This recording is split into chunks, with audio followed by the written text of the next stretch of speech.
ప్రసన్న హరికృష్ణ గారు బాగుంటుందని మా ఉద్దేశం. ఎందుకంటే ఆయన విద్యాపరంగా కానీ మన టీచర్లకు లెక్చరర్లకు గైడెన్స్ ఇవ్వడం కానీ ఎలా మనం ముంగడుకోవాలనే దాని గురించి ఆయన ప్రతి మోటివేషన్ అందరితోని బాగా చేసిండు. హరికృష్ణ సార్ ఉండాలనిపిస్తుంది. ఎందుకంటే బయట ఎట్లున్నదో మనం అందరూ తెలియదు కాబట్టి మనతోని మన ఫ్రెండ్స్ సర్కిల్ మన గ్రాడ్యుయేషన్ కలిసినప్పుడు ఎవరైతే బాగుంటుంది అని అలా హరికృష్ణ సార్ పేరు బయటకు వస్తుంది. మీరు అన్నట్టు బీజేపీ కాంగ్రెస్ వీళ్ళందరూ ఉన్నారు. వాళ్ళందరూ అల్లా సుతం గ్రాడ్యుయేషన్లు ఉంటారు, చదువుకున్న వాళ్ళు ఉంటారు, వాళ్ళతో తెలుగు మంతులు ఉంటారు. ఎవరిని గెలిపించుకోవాలంటే వాళ్ళకి అవగాహన ఉంటుంది. ఒక జెండా పెట్టిన మాత్రాన జెండాకు ఓటేయాలి కదా. ఈ జెండాతోని ఓటుని కాదు. ఒక గ్రాడ్యుయేషన్ అంటే ఒక విద్యావేత్తకు అలా పని చేయగలిగాడా దాన్ని బట్టి వాళ్ళు ఓటేస్తారు. కానీ జెండా పట్టినంత మాత్రాన ఎవరు ఓటేయరు. మనిషిని బట్టి ఓటేస్తారు. ఈ మనిషికి విలువ ఉంటుంది. గ్రాడ్యుయేషన్ అంటే మనిషికి విలువిచ్చేది ఒక ఓటర్ అన్నట్టు. ఇది పార్టీకి విలువిచ్చి ఓటేసేది ఇది కాదని నా ఉద్దేశం అన్నట్టు. మేమైతే ఈ ప్రసన్న హరికృష్ణ సార్ అయితే బాగుంటుంది అనుకుంటున్నాం.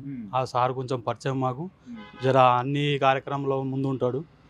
2-3 సార్లు కూడా వాళ్ళతో మీట్ అయినా మాట్లాడినా కలిసాం.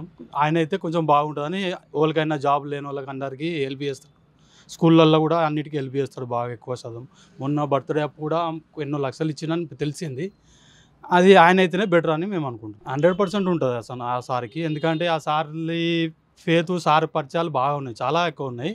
లోకల్లో కానీ కరీంనగర్లో కానీ వాళ్ళ ఊళ్ళు చుట్టుపక్కల పల్లెటూర్లలో చాలా కార్యక్రమాలు చేసిండు. చాలా మంచి పేరు ఉంది ఆయనకైతే. ఆయన అయితేనే మంచిగా ఉంటుందని మేము అనుకుంటున్నాం మా సిరిసిల్ల మండలం తరఫున. మా సర్కిల్ మేము ఒక 50-100 మంది ఉన్నాం. మేము మా టీము ఆ టీం అందరం అయితే మేము సార్కే సపోర్ట్ చేస్తున్నాం. నా అభిప్రాయం మేరకైతే ప్రసన్న హరికృష్ణ గారు అయితే ఫస్ట్ చాయిస్, మొదటి ప్రాధాన్యత ఓటు అతనికి. ఎందుకంటే అతనికి అంటే విద్యార్థుల పట్ల ఉన్న అవగాహన కానీ, అంటే గ్రాడ్యుయేట్స్కు వాళ్ళ పట్ల ఉన్న అవగాహన కానీ, నిరుద్యోగ సమస్య గురించి కానీ, అంటే ఉద్యోగానికి ప్రిపేర్ అయ్యే విద్యార్థులకు అతనిచ్చే ప్రోత్సాహం కానీ, ఇవన్నిట్లో దృష్టిలో పెట్టుకొని ప్రసన్న హరికృష్ణ గారికి మొదటి ప్రాధాన్యత ఓటు అయితే మంచిదని నా ఉద్దేశం. అంటే సో ఇప్పుడు చూసుకున్నట్టయితే అంటే ఇప్పుడు నిలబడిన క్యాండిడేట్లు అంటే మామూలుగా కొన్ని అంటే రాజకీయ పార్టీల నుంచి ఉన్నారు, కొందరు స్వతంత్రంగా ఉన్నారు. అంటే అన్ని రకాలుగా అంటే ఎమ్మెల్సీ గ్రాడ్యుయేట్ ఓట్ అంటే నిరుద్యోగుల గురించి ఎక్కువగా అవగాహన ఉన్న వ్యక్తి మన ప్రసన్న హరికృష్ణ గారు. సో ఆ ఉద్దేశంలో అంటే నిరుద్యోగ వ్యవస్థ గురించి కానీ, అంటే విద్యార్థులు ఉద్యోగాల గురించి ప్రిపేర్ అయ్యే దాని గురించి కానీ, వాళ్ళకి ఇచ్చే ప్రోత్సాహం గురించి కానీ, అంటే ఈ సమస్యలు అంటే మెయిన్గా ఏంటంటే మామూలుగా ఎమ్మెల్యే ఎంపీ ఎలక్షన్ల గురించి చూసుకుంటే అది ప్రజాపాలన వ్యవస్థ. అంటే ప్రజాపాలన వ్యవస్థలో మనకు క్యాండిడేట్ ఎవరు అనేది దాన్ని చూసుకోవాలి. ఇక్కడ మెయిన్గా ఏంటంటే ఎమ్మెల్సీ పట్టభద్రులు అంటే ఈ దేని గురించి అంటే ఖాళీ అంటే మెయిన్గా నిరుద్యోగ వ్యవస్థ అంటే ఎవరైతే ఉన్నారో దాని గురించి ఎక్కువ పోరాడే వ్యక్తి కావాలి మనకు. సో ఆ విషయంలో ఏంటంటే ప్రసన్న హరికృష్ణ గారు అందరికంటే ముందు వరుసలో ఉన్నారని నా అభిప్రాయం. సో ఆ ఉద్దేశంగా మనకు అతనైతేనే బెస్ట్ అని నా అభిప్రాయం.